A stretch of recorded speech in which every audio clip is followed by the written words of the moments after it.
ब्रह्मांड की उत्पत्ति से भी पहले, जब समय स्थिर था, जब न ब्रह्मा ने सृष्टि रची थी, न विष्णु ने पालन किया था और न शिव ने तांडव किया था, तब भी एक शक्ति थी जो स्वयं में संपूर्ण थी, विनाशक थी और चेतन भी। इस शक्ति का नाम था ब्रह्मास्त्र। कल्पना कीजिए, एक ऐसा अस्त्र जो बोलने मात्र से उत्पन्न हो, जिसे न बनाने की जरूरत हो, न चलाने के लिए यंत्र हो, और जो चलते ही अपने पीछे जलती हुई पृथ्वी छोड़ जाए। ऐसा अस्त्र जिसने देवताओं को भी भयभीत किया। और हैरानी की बात यह है कि इसका अस्तित्व केवल कथाओं में नहीं, बल्कि भारत के अनेक ग्रंथों, वेदों और यहां तक कि रामायण और महाभारत जैसे ऐतिहासिक ग्रंथों में गहराई से वर्णित है। लेकिन क्या आपने कभी सोचा है कि कहीं यह ब्रह्मास्त्र ही तो नहीं था? इंडियाज ओरिजिनल एटॉमिक बॉम्ब, जिसे आज हम परमाणु बम कहते हैं, वो तो आधुनिक युग में महज 1945 में आया, परंतु ब्रह्मास्त्र की चर्चा तो हजारों वर्षों से होती आ रही है। ये सोचकर ही रोंगटे खड़े हो जाते हैं कि अगर किसी के पास ऐसा अस्त्र आज के युग में हो तो क्या होगा। रामायण की कथा में एक क्षण ऐसा आया जब एक कौवा श्री राम के साथ में बैठी सीता माता की आंख में चोंच मार देता है।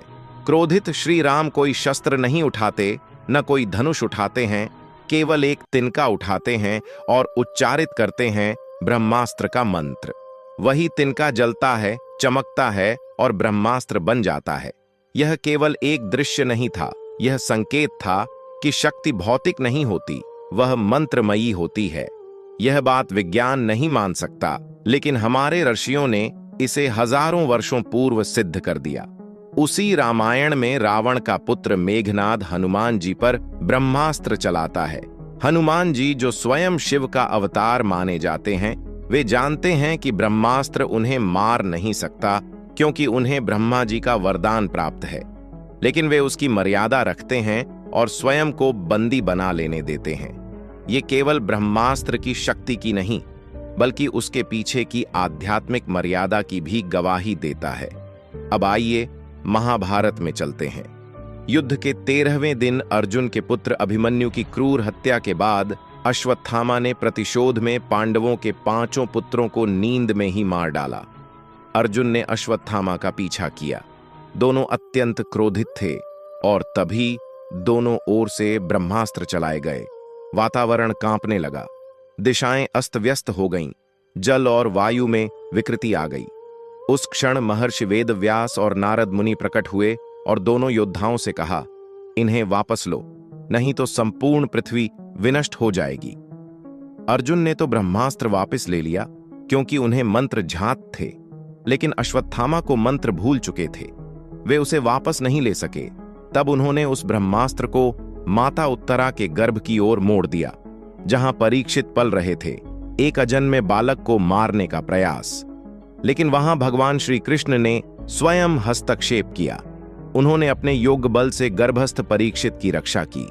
सोचिए, एक ऐसा अस्त्र जो जन्म से पहले भी जीवन को समाप्त कर सकता है, और एक ऐसी शक्ति जो उस अस्त्र को भी निष्क्रिय कर दे। यह युद्ध नहीं था, यह 2 परम शक्तियों की टक्कर थी। अब जरा रुककर सोचिए, आज के युग में एक परमाणु बम क्या करता है? वह रेडिएशन छोड़ता है, वातावरण को बर्बाद करता है, जल को विषैला बनाता है, भूमि को बंजर करता है। और ब्रह्मास्त्र का वर्णन क्या कहता है कि जहां यह गिरता था, वहां 12 वर्षों तक वर्षा नहीं होती थी, मिट्टी बांझ हो जाती थी, कोई जीवन नहीं बचता था। यह तुलना महज संयोग नहीं है। ब्रह्मास्त्र वास्तव में परमाणु शक्ति से कहीं ज्यादा संपूर्ण था, क्योंकि यह केवल भौतिक नहीं, मानसिक और आध्यात्मिक ऊर्जा से संचालित होता था। और यही कारण है कि इसका प्रयोग केवल ब्रह्मज्ञानी, संयमी और उच्च आत्मा वाले व्यक्ति ही कर सकते थे। ऐसा नहीं था कि जिसके पास यह मंत्र हो वही चला सकता था। ब्रह्मास्त्र को चलाने के लिए साधना, मंत्र सिद्धि और आत्मबल आवश्यक था। इसीलिए हनुमान जी पर इसका कोई प्रभाव नहीं पड़ा, इसीलिए अर्जुन इसे नियंत्रित कर सके और अश्वत्थामा विफल हो गए। एक अन्य रोचक कथा आती है आर्ष पिप्लाद की। कहा जाता है कि वे अपने पिता की मृत्यु का कारण शनिदेव को मानते थे। क्रोध में आकर उन्होंने शनिदेव पर ब्रह्मास्त्र चलाने की घोषणा कर दी। भयभीत होकर शनिदेव प्रकट हुए और क्षमा मांगी। उन्होंने वचन दिया कि वे 12 वर्ष से कम आयु के बच्चों को अपनी साढ़े साती से पीड़ित नहीं करेंगे।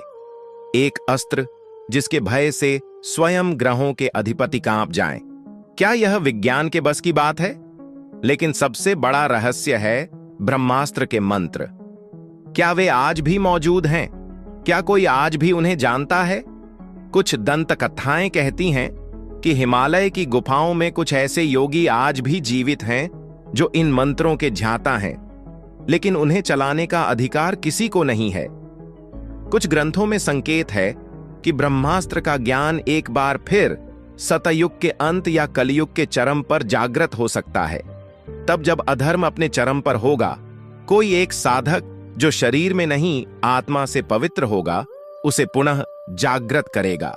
आज के वैज्ञानिक कहते हैं कि अणु बम मानव का सबसे बड़ा आविष्कार है, लेकिन वेद और पुराण कहते हैं कि यह मानव का पुनराविष्कार है, क्योंकि ब्रह्मास्त्र पहले से था।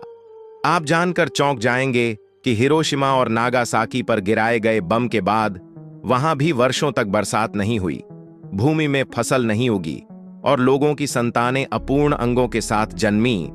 ठीक वही प्रभाव जो ग्रंथों ने ब्रह्मास्त्र के लिए बताया है। महाभारत के एक अन्य श्लोक में वर्णन आता है कि जब ब्रह्मास्त्र चला तब आकाश के रंग बदल गए, पक्षी दिशा भूल गए, हाथी चिल्लाने लगे और सूर्य काले रंग में परिवर्तित हो गया। क्या यह वर्णन रेडिएशन, एक्सप्लोजन और माइक्रोवेव शॉक वेव का प्रतीक नहीं हो सकता? अब प्रश्न उठता है, क्या ब्रह्मास्त्र केवल मानसिक कल्पना है या वैज्ञानिक यथार्थ?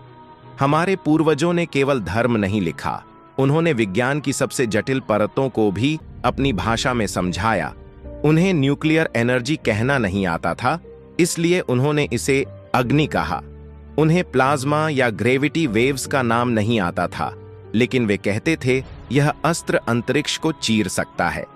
हमें यह मानना होगा कि वेदों में जो कुछ लिखा गया है वह केवल आस्था नहीं, बल्कि उच्च स्तर की चेतना की संचित पूंजी है। ब्रह्मास्त्र एक अस्त्र नहीं, एक चेतना है जिसे नियंत्रित करने के लिए केवल शरीर नहीं, आत्मा को भी तपाना पड़ता है। आज जब विज्ञान आर्टिफिशियल इंटेलिजेंस और क्वांटम कंप्यूटिंग की बात करता है, हमें अपने अतीत की उन शक्तियों की भी खोज करनी चाहिए जो ब्रह्मांड को एक मंत्र से हिला सकती थीं। और इसीलिए ब्रह्मास्त्र न केवल हमारे धर्म ग्रंथों का हिस्सा है, वह हमारी चेतना, हमारी परंपरा और हमारी शक्ति का प्रतीक है। उसे भुला देना केवल एक अस्त्र को खो देना नहीं है, बल्कि उस शक्ति को खो देना है जो कभी केवल साधना और संकल्प से ब्रह्मांड को बदल देती थी। अब सोचिए, अगर ब्रह्मास्त्र आज के युग में फिर से जाग जाए तो क्या होगा? क्या मानव इस बार उसे संभाल पाएगा या फिर से विनाश की ओर बढ़ जाएगा? अगर आपने यहां तक ध्यान से सुना है तो अब आपके मन में प्रश्न होगा, क्या आप उस शक्ति को जानने के योग्य हैं? क्या आप उस चेतना को पुनः प्राप्त कर सकते हैं? उत्तर आपके अंदर ही है। यदि यह रहस्यपूर्ण और ज्ञानवर्धक यात्रा आपको प्रेरित करती है तो इस चैनल को जरूर सब्सक्राइब करें, ताकि हम भविष्य में और भी ऐसे अनकहे रहस्यों की परतें खोल सकें। ब्रह्मास्त्र की कथा तो यही कहती है, शक्ति उसी को मिलती है जो उसका भार उठाने योग्य होता है। जय श्री राम, जय महाभारत, जय भारतीय ज्ञान परंपरा।